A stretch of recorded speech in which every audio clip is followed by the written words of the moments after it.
یاد آتی ہے، باقی 11 مہینے ہمیں امام کی یاد نہیں آتی، باقی 11 مہینے محبت اہل بیت کا درس نہیں دیا جاتا. کیوں؟ یہ ہماری کمزوری ہے، یہ ہمارے اندر بہت بڑی ایک کمزوری پائی جاتی ہے. ہمارے لیے لمحہ فکریہ کیا ہے؟ امام نے جو کرب و بلا کی سرزمین پہ جو ہمیں ایک سبق دیا ہے، ہمارے لیے جو ایک فکر ہے وہ یہ ہے کہ امام کا سر سجدے میں ہے، اور امام کے جسم مقدس سے جب پیراہن مبارک آپ کا اتارا گیا تو آپ کے جسم مقدس پہ جو پیراہن تھا، جو آپ کی قمیض مبارک تھی، اس کو جب آپ کے شہید ہونے کے بعد اتارا گیا تو اس پہ 133 سوراخ تھے. امام کی قمیض مبارک میں 133 سوراخ تھے. بڑی ذمہ داری سے بات عرض کر رہا ہوں، نہ جانے کتنے برچھیوں اور تلواروں کے زخم تھے آپ کے جسم مقدس پہ. امام علی مقام رضی اللہ تعالیٰ عنہ، آپ کا سر اقدس سجدے میں ہے، شمر لعین آیا، آ کے اس نے سر تن سے جدا کر دیا. امام کا سر نیزے کی نوک پہ ہے، پھر بھی قرآن کے ارادہ جاری ہے. یہ ہمارے لیے لمحہ فکریہ ہے.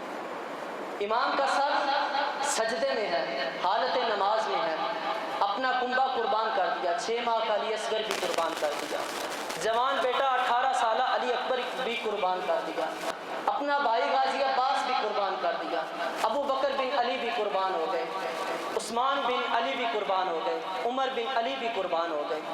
امام علی مقام کے بھائی بھی شہید ہو گئے، بھتیجے بھی شہید ہو گئے، بانجے بھی شہید ہو گئے، آپ کے بیٹے بھی شہید ہو گئے.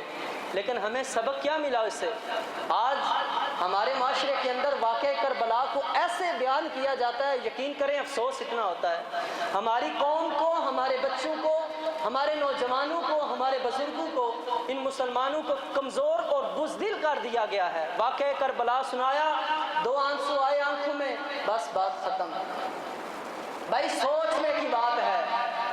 ہم نے یہاں سے کچھ سبق لے کے جانا ہے کہ امام کا سر انور سجدے میں ہے، آپ کے پیراہن مبارک پہ 133 سوراخ ہیں، آپ کے جسم اقدس پہ ہزاروں زخم ہیں، آپ کے جسم اقدس پہ تیر چلائے گئے، آپ کے جسم مقدس پہ تلواریں چلائی گئیں، نیزے مارے گئے آپ کے جسم اقدس پہ، لیکن آپ نے پھر بھی نماز کو نہیں چھوڑا، اور نماز میں سر سجدے میں رکھ کر بتلایا کہ قیامت تک آنے والے میرے تمام جو دیوانے ہوں گے، امام علی مقام کے ماننے والے ہوں گے، ان پہ جتنا بھی ظلم ہوا، ان پہ جتنی بھی آفتیں آئیں، ان پہ جتنے بھی ظلم ہوئے، جتنے بھی مشکل حالات ہو گئے، وہ کبھی بھی نماز کو نہیں چھوڑیں گے، وہ کبھی نماز کو نہیں چھوڑیں گے. بتا حسینیت کے نعرے لگانے والے ہیں مسلمان، حسینیت حسینیت کرنے والے، کیا تم نے کبھی 5 وقت کی نماز بھی پڑھی ہے؟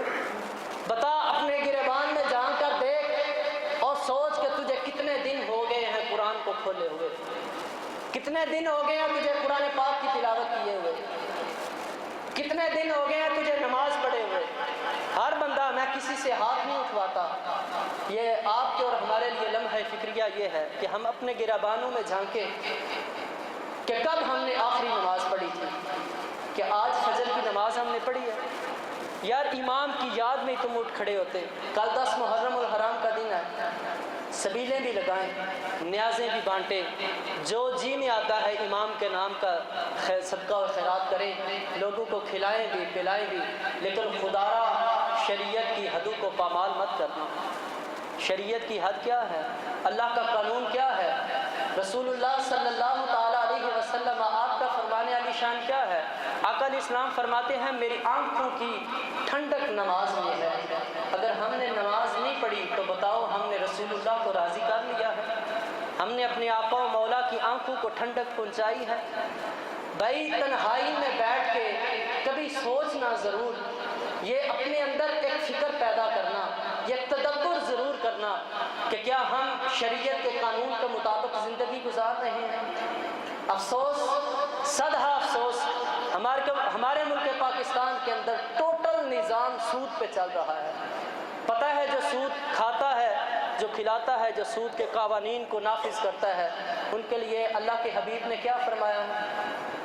آقا علیہ السلام فرماتے ہیں جو سود کھاتا ہے، کھلاتا ہے، قانون نافذ کرتا ہے، 12 قسم کے لوگ اس میں شامل ہیں۔ آقا علیہ السلام نے فرمایا کہ وہ ایسے ہے جیسے اس نے 36 مرتبہ اپنی ماں کے ساتھ زنا کیا ہے۔ کبھی ہم نے احتجاج کیا؟ کبھی ہمارے اندر یہ غیرت پیدا ہوئی؟ اور بھائی جو یزید تھا وہ بھی سود کا نظام چلاتا تھا۔ امام نے اس کی بائیکاٹ اس لیے کی ہے، اس کے ہاتھ پہ بیعت اس لیے نہیں کی، بلکہ وہ ٹوٹل جو جتنا نظام اس کا تھا وہ سارا کفر پہ چل رہا تھا۔